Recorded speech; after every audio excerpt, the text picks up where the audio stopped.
Et je voudrais étudier quelques exemples à ce propos, parce que les hérétiques du BDD s'inspirent de quelques idées complètement fausses à propos de l'histoire des dogmes et de cette question particulière. Permettez-moi de donner quelques exemples de saints, de théologiens et de papes qui ont approuvé des opinions pourtant contraires aux déclarations du magistère, sans pour autant être des hérétiques. Bien sûr, nous avons discuté à ce propos de la problématique du géocentrisme, lorsqu'au XVIIe siècle, le Saint-Siège et de nombreux théologiens du Saint-Siège condamnaient l'héliocentrisme et le déni du géocentrisme. Ils condamnèrent comme étant erronés, contraires aux écritures sacrées et divines, et comme hérétiques, l'idée que la Terre ne soit pas au centre de l'univers. Ce fut approuvé par de nombreux papes. Le pape Paul V ordonna à Galilée d'abandonner ses opinions. La congrégation de l'Index, une congrégation romaine, publia un décret du même ordre. En 1633, le Saint-Siège, sous le pape Urbain VIII, condamna le déni du géocentrisme. Le pape Urbain VIII était en faveur de cette décision et ordonna sa large diffusion. Pourtant, plus tard, d'autres congrégations romaines et d'autres papes annulèrent la précédente interdiction concernant les thèses héliocentriques. En 1757, le pape Benoît XIV suspendit les décrets de la congrégation de l'Index contre l'héliocentrisme. En 1822, sous le pape Pie VII, le Saint-Siège autorisa l'impression de livres enseignant le mouvement de la Terre. Puis dans un document non à l'intention de l'Église universelle, mais à celle des professeurs et étudiants en littérature, le pape Benoît XV enseigna explicitement que la Terre ne serait peut-être pas le centre de l'univers, contredisant ainsi les 11 théologiens du Saint-Siège de 1616 et la sentence de 1633 du Saint-Siège, que de nombreux papes avaient approuvée, et que saint Robert Bellarmin, lequel d'ailleurs était impliqué dans la controverse au XVIIe siècle, enseignait comme défidé, de foi. Vous avez donc là un exemple clair et irréfutable que de nombreux papes, un docteur de l'Église et des dizaines de théologiens éminents et distingués ont enseigné et affirmé clairement que le refus du géocentrisme est une hérésie. Et puis il y avait ensuite des papes, des théologiens et des congrégations romaines qui étaient d'avis contraires. Et puis le pape Benoît XV qui enseignait que la Terre ne pouvait pas être le centre de l'univers. Les hérétiques du BDD devraient donc affirmer que Benoît XV devint un hérétique pour avoir enseigné ce que de nombreux papes, le Saint-Siège, etc. ont appelé une hérésie, amenant par là Galilée à abjurer. Ou si vous pensez que les décisions antérieures des congrégations romaines, approuvées par les papes, n'étaient pas infaillibles, alors c'est qu'ils identifiaient comme une hérésie ce qui n'était pas une hérésie. Donc, de toute façon, tout ce que cela prouve, c'est que les papes, les théologiens, le Saint-Office, peuvent avoir complètement tort concernant le statut théologique de certaines vérités. Ils peuvent penser que quelque chose est hérétique, alors que ça pourrait ne pas être le cas. Ils peuvent penser qu'une chose est un enseignement catholique, alors que ça pourrait être hérétique. Et d'ailleurs, les décisions du XVIIe siècle contre Galilée et le géocentrisme ne furent pas approuvées sous une forme spécifique. Elles furent bien approuvées alors que le pape en avait connaissance, mais ne furent pas promulguées ex cathedra. Donc l'Église n'enseigne pas infailliblement que la Terre est le centre de l'univers. Il y a d'autres exemples que nous pouvons étudier. Un exemple dont je souhaite parler concerne le canon de la Sainte Écriture. C'est très intéressant. Le canon de l'Écriture fut déclaré par le Concile de Florence dans la bulle Cantate Domino, dans le décret pour les Jacobites. Il fut déclaré la même liste de livres qui avaient été identifiés dans l'Église primitive, au Concile de Carthage, etc. Cette liste que le Concile de Florence déclara comme faisant partie de l'Écriture incluait les livres deutérocanoniques, les 7 livres que rejettent les protestants, à savoir Tobie, Judith, Sagesse, l'Ecclésiastique, Baruch et Maccabée 1 et 2. Donc le Concile de Florence dans la bulle Cantate Domino identifia solennellement les livres de l'Écriture, incluant les livres deutérocanoniques. Pourtant, certains des plus grands théologiens de l'Église affirmèrent après ça que les livres deutérocanoniques ne faisaient pas partie de l'Écriture. Par exemple, le cardinal Jiménez, qui était un des plus grands connaisseurs de la Bible à l'époque. Celui-ci a publié la célèbre Bible polyglotte d'Alcala en 1520, qui fut publiée avec l'approbation du pape Léon X. Dans sa Bible, les livres deutérocanoniques, que le Concile de Florence incluait dans le canon de l'Écriture, étaient exclus du canon de l'Écriture. Donc ceux qui soutiennent le baptême de désir devraient affirmer que le cardinal Jiménez était un hérétique, tout comme le pape Léon X, parce que le pape Léon X approuva une Bible qui niait que les livres deutérocanoniques faisaient partie de l'Écriture, même si le Concile de Florence, environ 80 années auparavant, avait déclaré qu'ils faisaient partie de l'Écriture. Comment est-ce que c'est possible? Comment un pape pourrait-il approuver quelque chose qui est contraire au concile précédent? C'est parce que les papes peuvent avoir tort, peuvent être perdus, et peuvent ne pas être au courant de l'état théologique de la vérité. Ils peuvent manquer de voir ce qu'un précédent concile a dogmatiquement défini. Et ça nous amène peut-être à la considération la plus importante sur cette question particulière. Mais avant d'en arriver là, je tiens à souligner que Jiménez n'était pas le seul à faire cette erreur. Par exemple, le cardinal Seripando, qui était un célèbre théologien et légat du pape Paul III et un personnage clé au Concile de Trente. Celui-ci a également été impliqué dans le catéchisme de Trente. Il fut un adversaire des livres deutérocanoniques, après que le Concile de Florence les eut déclarés comme faisant partie de l'Écriture. Le cardinal Thomas Cajetan, le représentant du pape dans l'opposition à Martin Luther, a également nié que les livres deutérocanoniques faisaient partie de l'Écriture. Ça se passait bien après le Concile de Florence. Alors comment un représentant du pape pourrait-il enseigner des hérésies sur le sujet? Parce qu'il n'a pas réussi à reconnaître l'importance des déclarations du Concile de Florence. Et c'est intéressant que ces gens ont fait cette erreur à l'égard du Concile de Florence, parce que le Concile de Florence réfute le baptême des désirs en déclarant comme dogme que nul n'est sauvé sans le sacrement du baptême. Maintenant, il est intéressant de noter que les soi-disant apologistes modernes tentent de contourner ce problème en disant que la première définition dogmatique infaillible concernant le canon des Écritures a eu lieu au Concile de Trente. C'est ce que beaucoup de soi-disant apologistes modernes essayent d'argumenter.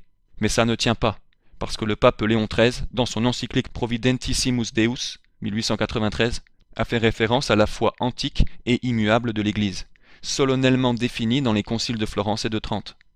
Il fait référence à ce qu'ils ont dit à propos de l'Écriture sainte.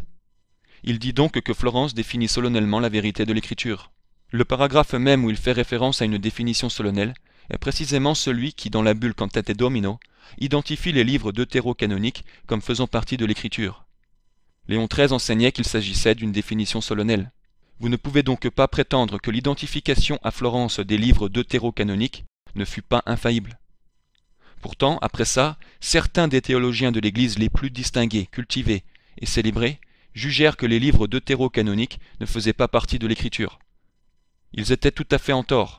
Ils ne comprenaient pas ce dont ils parlaient. Mais comment est-ce possible? Eh bien, voici un point essentiel à ce propos, qui touche au cœur de l'erreur des hérétiques du BDD. Le voici.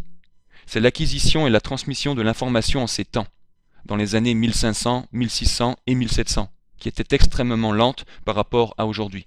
Et ce pour un certain nombre de raisons.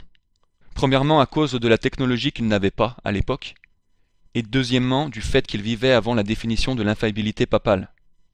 Avant la définition de l'infaillibilité papale, ils n'avaient pas une idée aussi claire du moment où l'infaillibilité était applicable, du moment où le magistère pontifical fonctionnait sans aucun doute et celui où ce n'était pas le cas.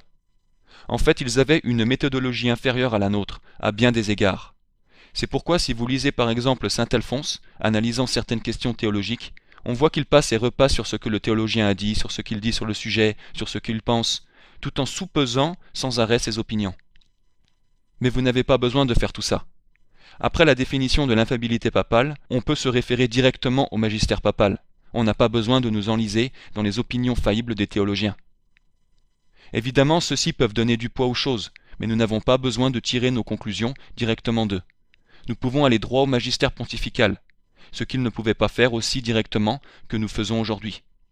En plus, l'absence de la technologie avait des effets directs sur la rapidité avec laquelle les opinions des personnes pouvaient être connues et comprises, et sur la rapidité avec laquelle leur tendance à l'obstination pouvait être évaluée.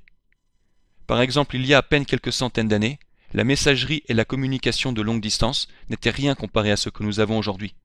Pour établir en détail ce que quelqu'un croyait pendant cette période, s'il vivait dans un endroit éloigné, il fallait prendre un transporteur pour envoyer une lettre à cette personne. La personne en question avait à l'étudier, sans électricité, etc. Mais aujourd'hui, en quelques minutes, on peut recevoir un courriel, un mail, ou regarder une notification sur Internet, qui résume la position théologique d'une personne, et contient la déclaration magistrale pertinente sur la question. L'ensemble du processus qui consiste à étudier les citations clés du magistère dans toute l'histoire de l'Église, à identifier ce qu'une personne a dit sur une question particulière et à arriver à une conclusion sur la compatibilité de ce que celui-ci a dit avec les déclarations clés du magistère, c'est beaucoup plus facile et plus efficace. Il n'y a pas photo. C'est juste la réalité de la vie moderne. Donc il n'y a pas de comparaison au niveau de la rapidité avec laquelle on peut étudier à la fois ce qui est pertinent dans la documentation catholique et les déclarations papales faisant autorité, et arriver à la bonne position et déterminer le niveau d'obstination. C'est pourquoi nous pouvons donc comprendre les choses plus rapidement que la plupart de ces théologiens, même ceux qui étaient des saints. Permettez-moi de vous donner un excellent exemple sur ce point.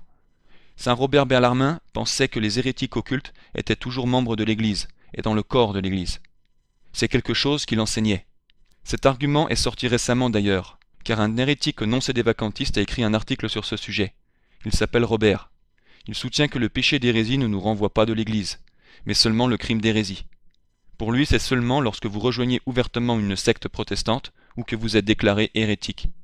Et dans une tentative d'amener les gens à croire que malgré leur hérésie, les antipapes Vatican II sont encore dans l'Église, il tente d'utiliser la position de saint Robert Bellarmin, à savoir que les hérétiques occultes sont dans l'Église.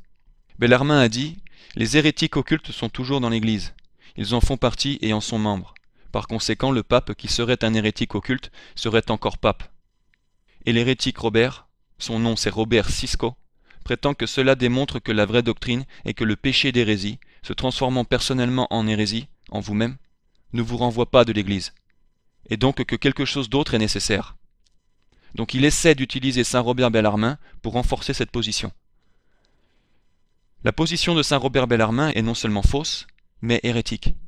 Et c'est une hérésie parce que le Concile de Florence a enseigné dans la bulle Cantate Domino que, donc tous ceux qui pensent des choses opposées ou contraires, l'Église les condamne, les réprouve, les anathématise, et les dénonce comme étrangers au corps du Christ qu'est l'Église. Présentement, le Concile de Florence déclare que tous ceux qui pensent des choses opposées et contraires à l'Église sont étrangers au corps du Christ, et il utilise en fait en latin le mot sentientis, qui est le masculin accusatif pluriel et participe présent du verbe sentire, penser. Ainsi, l'utilisation du participe de sentire démontre que le seul fait de penser des choses opposées et contraires à l'enseignement de l'Église, si vous pensez fermement en vous-même de façon opposée et contraire à la divinité du Christ ou à la papauté, eh bien si vous arrivez à cette conclusion, et même si vous ne le dites pas à tous vos amis, même si vous ne participez pas à une secte protestante, vous êtes quand même expulsé du corps du Christ, parce que vous n'avez pas la foi à l'intérieur de vous-même. Voilà ce que le Concile de Florence définit. Et la position de Bellarmin est fausse.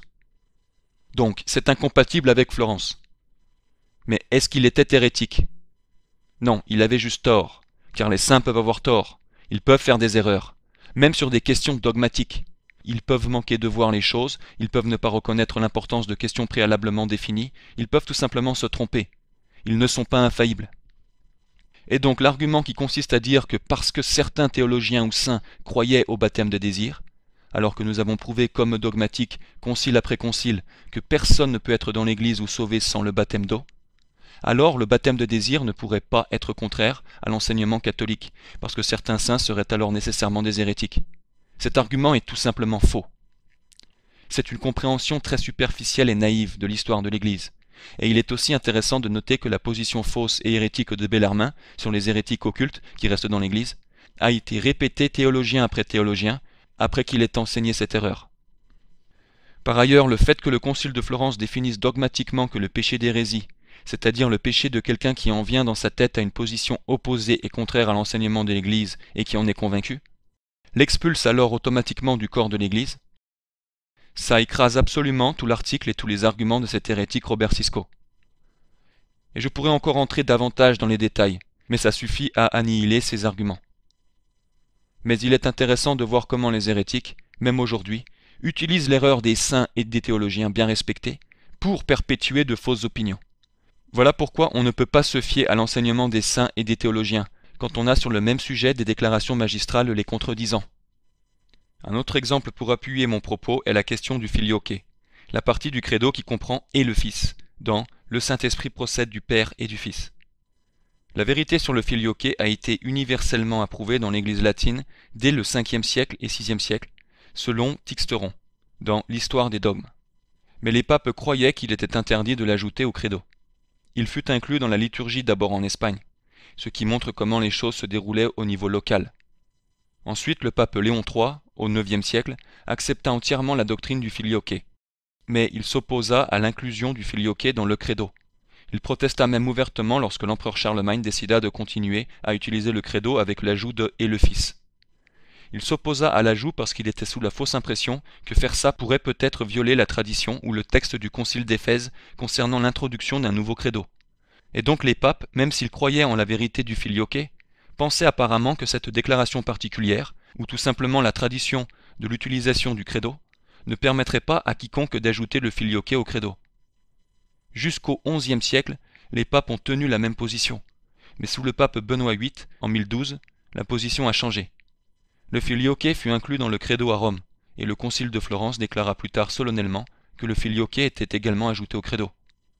Alors ce que ça prouve, c'est que de nombreux papes ont eu tort au sujet de savoir s'il était légitime d'ajouter le filioque au credo, par rapport à la tradition de l'enseignement des conciles précédents. Ces papes n'ont jamais enseigné leur opinion d'une manière obligatoire à l'Église universelle, mais elles ont été exprimées par leur action et par leur inaction. Ça montre encore une fois que les papes, dans leur situation de non-infabilité, ou dans leur décision de ne pas agir, peuvent avoir grandement tort à propos du statut théologique de la vérité, du sens d'un texte précédent, des questions doctrinales, etc. Donc l'argument selon lequel, si le BDD est contraire à l'enseignement catholique, ce qu'il est sans aucun doute, alors il est impossible que les papes aient pu enseigner de manière infaillible. Non, ça n'apporte que de l'eau au moulin de quelqu'un qui ne comprend pas vraiment l'enseignement de l'Église, de l'histoire dogmatique, qui a seulement une compréhension très superficielle de ces questions.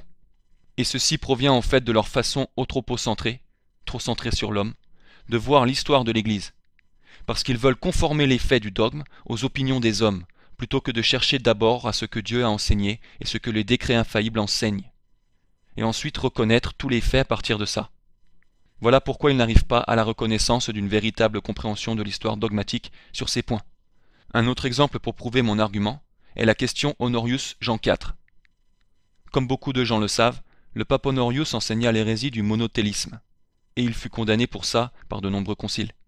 Mais le deuxième pape qui régna après le pape Honorius, le pape Jean IV, déclara à l'empereur Constance en 641, citation, « Mon prédécesseur susdit Honorius disait donc dans son enseignement sur le mystère de l'incarnation du Christ qu'il n'a pas existé en lui, comme en nous pécheurs, deux volontés contraires, de l'esprit et de la chair, ce que certains ont retourné en leur propre conception, et ils ont pensé qu'il aurait enseigné une seule volonté de sa divinité et de son humanité, ce qui est totalement contraire à la vérité. » Donc l'argument est que le pape Jean IV, le deuxième pape après le pape Honorius, après avoir considéré les paroles du pape Honorius, qui fut plus tard condamné par les conciles comme hérétique et favorisant l'hérésie, affirma qu'il n'avait pas favorisé l'hérésie et qu'il n'enseignait pas l'hérésie. Alors comment est-ce que le pape Jean IV pourrait se tromper? Comment pourrait-il être en tort sans être un hérétique? Parce que vous pouvez vous tromper, vous pouvez simplement avoir mal lu les choses, vous pouvez ne pas être familier avec les faits. Ça peut arriver au pape et aux saints, d'accord?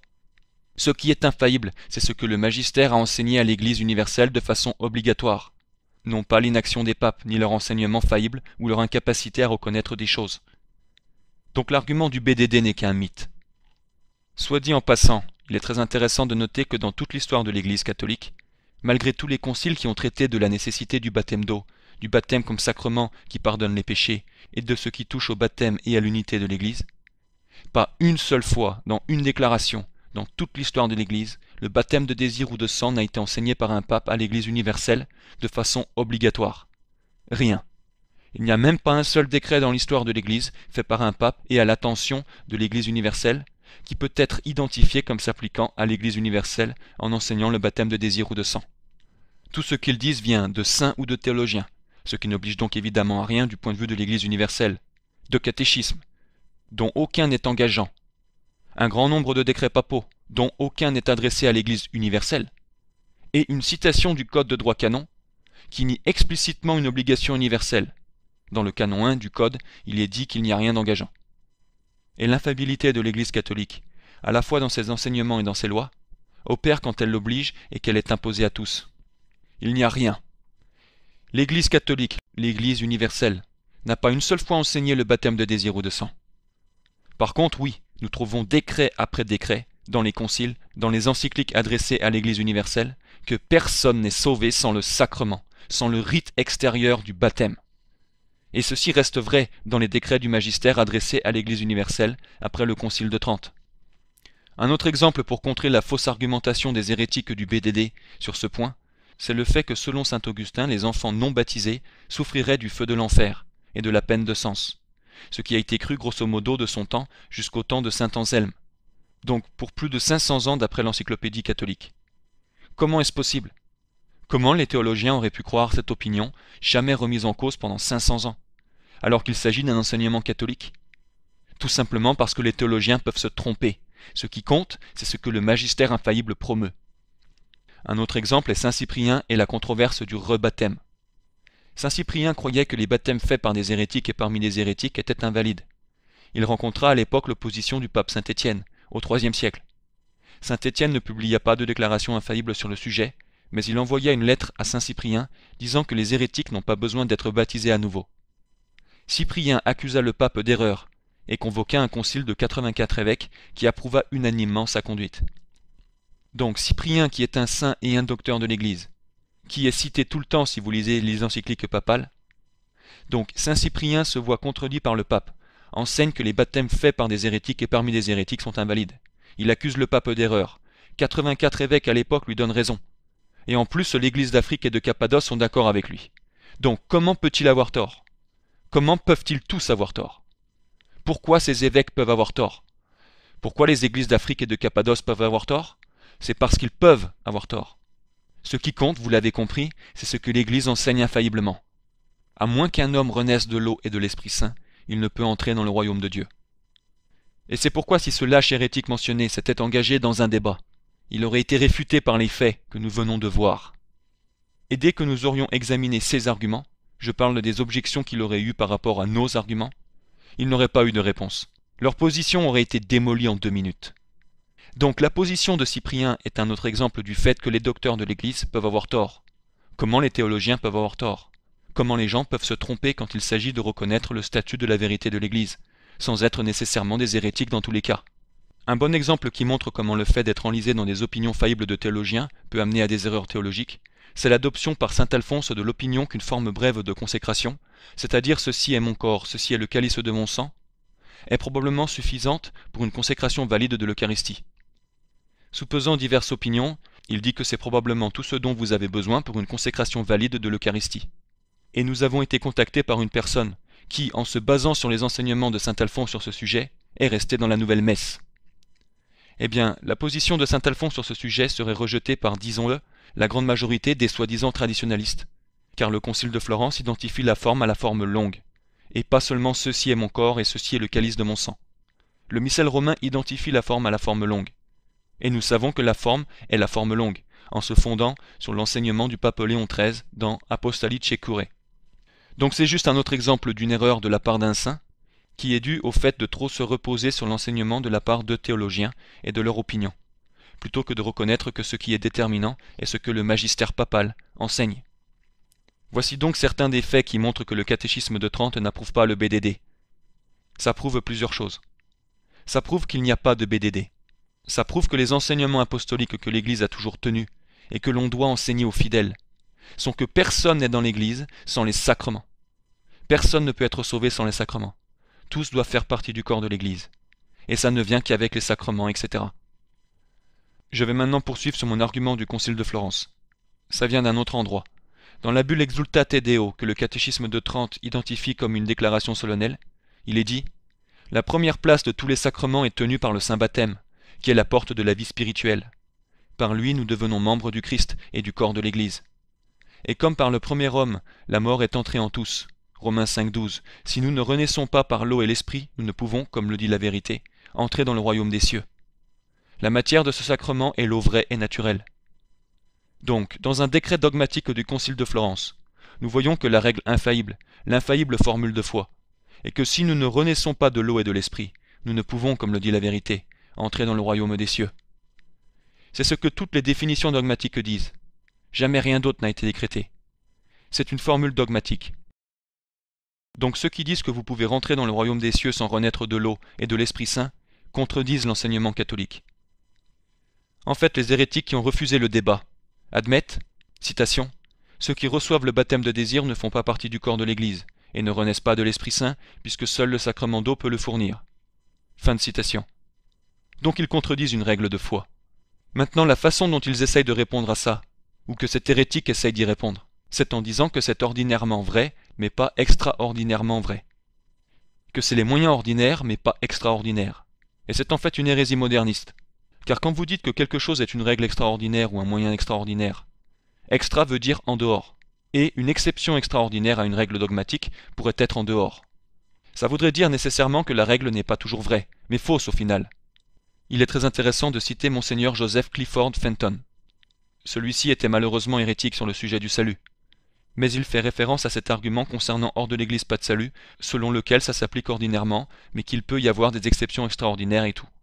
Il dit « Certains auteurs ont essayé d'expliquer le dogme sur la nécessité de l'Église pour le salut en disant que l'Église n'est que le moyen ordinaire, mais qu'il est toujours possible dans des cas extraordinaires pour un homme d'atteindre la vision béatifique en dehors de l'Église. Manifestement, d'après cette explication, le dogme ne serait rien de plus qu'une vaine formule. Quelque chose que les personnes même qui l'acceptent comme un dogme devraient considérer à toute fin pratique comme faux. » Fin de citation.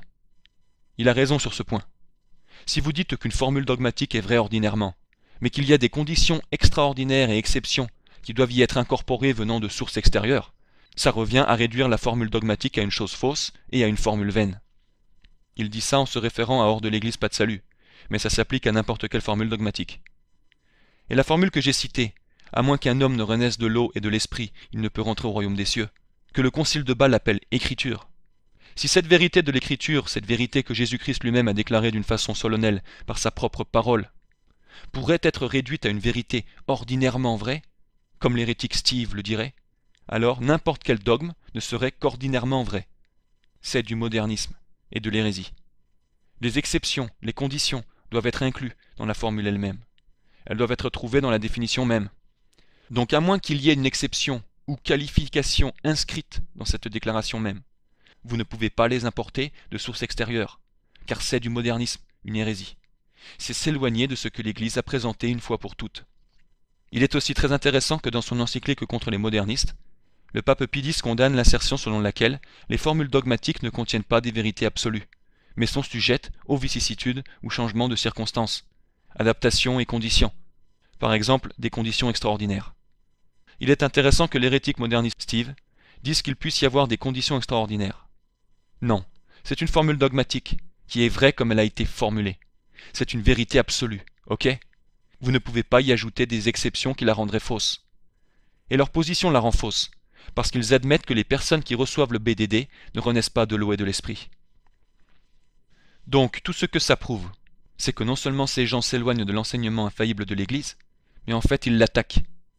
Ils soutiennent que les personnes qui professent cet enseignement, qui est un enseignement catholique, et l'Église ne l'a jamais contredit, eh bien ces gens disent que c'est un péché et une hérésie. Ils ont accumulé une totale damnation au-dessus de leur tête, et ils crachent en fait au visage de notre Seigneur Jésus-Christ, car c'est lui-même qui a fait cette proclamation. En fait, il est intéressant de voir que si ce que les hérétiques enseignaient à propos des formules dogmatiques telles que celle-ci était vrai, alors les formules dogmatiques ne seraient pas des déclarations absolues de vérité, mais juste des images de la vérité, ou des véhicules de la vérité, qui ne seraient pas complètement vrais. Et c'est ce que disent les modernistes, comme le montre le pape Pie X. C'est aussi intéressant que dans 2 Corinthiens 1,18, saint Paul dit que Dieu est fidèle témoin, que la parole que nous vous avons annoncée n'a point été annoncée dans ce oui et non. En d'autres termes, saint Paul dit que la vraie doctrine des évangiles n'est pas contradictoire. Elle ne dit pas oui et non en même temps. Ce n'est pas oui et non. Pour eux, l'enseignement dogmatique de l'Église, qui est l'enseignement de l'Église, n'est pas à moins qu'un homme renaisse de l'eau et de l'esprit, il ne peut rentrer au royaume des cieux. Mais, oui, un homme qui renaît de l'eau et de l'esprit peut rentrer au royaume des cieux. Non, car ce serait un faux évangile et un message contradictoire. Il est aussi intéressant que dans les mots latins de cet enseignement dogmatique spécifique, on voit le concile dire non possumus, nous ne pouvons pas. Non possumus veut dire que nous ne pouvons pas. Nous ne sommes pas capables d'entrer au royaume des cieux à moins de renaître de l'eau et de l'esprit. Non possumus est une formule d'autorité indiquant que ce n'est pas possible de faire autrement, qu'on ne peut pas faire autrement. Dans un écrit dogmatique sur la foi tel que celui-ci, ça représente un standard ou une règle qui ne peut pas être violée ou contredite. Le pape Clément VII, dans sa réponse à la demande d'Henri VIII pour son divorce par exemple, déclare non possumus, nous ne pouvons pas. C'est-à-dire qu'il était incapable de mettre de côté la loi divine. Léon le Grand et de nombreux autres papes ont aussi utilisé non possumus pour déclarer que nous ne pouvons pas nous tenir en communion avec les morts qui pendant leur vie n'étaient pas en communion avec nous. Sur ce point, il est très intéressant de noter que la secte Vatican II, en fait quand l'antipape Jean-Paul II a déclaré qu'il ne pouvait pas ordonner des femmes, a utilisé non possumus, nous ne pouvons pas. Ils ne l'ont pas fait, parce qu'ils n'ont aucune autorité. Mais c'est juste pour illustrer que même la secte Vatican II reconnaît que cette formule papale traditionnelle, en se référant au dogme, représente ce qui ne peut pas être fait, ce qui est complètement opposé à la loi divine. Et l'antipape Benoît XVI, dans son livre Lumière du monde, le mentionne. Il est dit L'impossibilité de l'ordination des femmes dans l'Église catholique a été clairement tranchée par un non possumus du magistère suprême. L'Église catholique enseigne non possumus, nous ne pouvons pas entrer au paradis sans renaître de l'eau et de l'esprit. Et quiconque contredit cela dans ses prêches ou enseignements de façon obstinée est un hérétique qui renie l'enseignement catholique. Un autre point du Concile de Florence qui démolit l'hérésie du BDD et l'hérésie de l'individu qui a refusé le débat, c'est le fait que dans la bulle Cantate Domino est déclaré que personne ne peut être sauvé en dehors de l'Église catholique, et ce dans les termes les plus forts. Elle croit fermement, professe et prêche, etc., en se référant au corps de l'Église. Il est dit « L'unité du corps de l'Église a un tel pouvoir. Ecclesiasti corporis ». Donc c'est un dogme que vous ne pouvez pas être sauvé si vous n'êtes pas dans le corps de l'Église. C'est un dogme. Pourtant Steve et un nombre incalculable d'hérétiques du BDD, grosso modo la plupart d'entre eux, admettent que ceux qui reçoivent le BDD ne font pas partie du corps de l'Église. Leur position est démolie par Cantate Domino et un grand nombre de déclarations papales. La tentative de réponse qu'ils font à cet argument est juste une blague, tellement ridicule en fait que quelqu'un comme Monseigneur Joseph Clifford Fenton, celui que j'ai mentionné avant, admet que cette idée, que vous pouvez appartenir à l'âme de l'Église sans appartenir au corps de l'Église, est complètement fausse. Voilà ce qu'il dit. Très certainement, la plus importante et plus utilisée de toutes les mauvaises explications à la nécessité de l'Église pour le salut, est celle qui fait une distinction entre le corps et l'âme de l'Église catholique. Les personnes qui essayent d'expliquer le dogme de cette façon désignent généralement l'Église visible comme le corps et appliquent le terme âme de l'Église soit aux grâces et aux vertus surnaturelles ou à une quelconque Église invisible imaginaire. Il y avait plusieurs livres et articles prétendant que l'âme de l'Église n'était pas vraiment séparée du corps, mais était en fait plus étendue que ce corps. L'explication de l'Église comme nécessité, d'après cette distinction, était inadéquate et menant à la confusion, et bien trop souvent infectée de sérieuses erreurs. Fin de citation. Ce qui est intéressant est que tout ça vient aussi en grande partie de saint Robert Bellarmine, parce qu'il affirmait que les catéchumènes pouvaient être dans l'âme de l'Église, mais pas dans le corps de l'Église. Et les hérétiques l'ont étendu, pour y inclure les païens, les juifs, etc. Il avait tout simplement tort, comme il avait tort à propos des hérétiques occultes. C'était des erreurs, d'accord? Les saints peuvent se tromper, et faire des erreurs. Il n'y a aucun document magistériel qui permette d'affirmer que vous pouvez appartenir à l'âme de l'Église sans appartenir au corps. C'est au contraire complètement le contraire, comme le montre cette définition de Pie XI dans Mortalium Animos, se référant aussi à l'Église, qui est le corps mystique du Christ, qui dit que quiconque ne lui est pas uni n'est pas un de ses membres, et n'est pas attaché à sa tête, qui est le Christ. Le pape Léon X, dans le 5e concile du Latran, déclare infailliblement qu'il n'existe en effet qu'une seule Église universelle, hors de laquelle personne n'est sauvé, et pour tous il n'existe qu'un Seigneur et une foi. D'où le fait que tous doivent appartenir au même corps. Donc il déclare infailliblement que tous dans l'Église appartiennent au même corps. Pourtant les hérétiques en faveur du BDD affirment que les personnes qui sont dans l'Église ne font pas partie du corps. C'est contraire à l'enseignement catholique, au concile de Florence, au 5e concile du Latran, et toutes sortes de décrets que je pourrais citer. Dans la bulle Unam Sanctam du pape Boniface VIII de 1302, définition infaillible, il déclare également qu'il n'y a pas de salut ni de rémission des péchés en dehors de l'Église, et il dit qu'elle représente l'unique corps mystique. Donc à nouveau, l'Église en dehors de laquelle il n'y a pas de salut est le corps. Et à l'intérieur il y a un Seigneur, une foi, un baptême, donc tout le monde a le même baptême. Je ne vais même pas parler de la montagne de preuves magistérielles qui prouvent que tous ceux dans l'Église ont le même baptême d'eau, car ce serait un argument séparé. Là je me concentre sur le point de doctrine du corps de l'Église mentionné par Florence, mais c'est vrai que c'est intéressant qu'on le trouve également dans cette déclaration. Et dans cette déclaration Unam Sanctam, Boniface VIII continue en disant « Le corps, il l'a appelé l'unique, c'est-à-dire l'Église, à cause de l'unité de l'époux, de la foi, des sacrements. C'est un dogme qu'il y a une unité de sacrements dans l'Église. Et si des personnes étaient dans l'Église sans avoir reçu le sacrement du baptême, ce ne serait pas une vraie formule, parce qu'il y aurait des gens dans l'unité qui n'auraient pas reçu les sacrements. Mais la vraie doctrine, l'enseignement infaillible de l'Église, c'est qu'il y a une unité pour tout le monde dans les sacrements, parce que tout le monde dans l'Église a reçu au moins le baptême. C'était un des points de doctrine mentionnés par le catéchisme de Trente, un point qui est dit comme devant être communiqué aux croyants. C'est-à-dire que tout le monde dans l'Église a reçu le sacrement, tout le monde dans l'Église fait partie du corps, tout le monde dans l'Église est un membre, etc.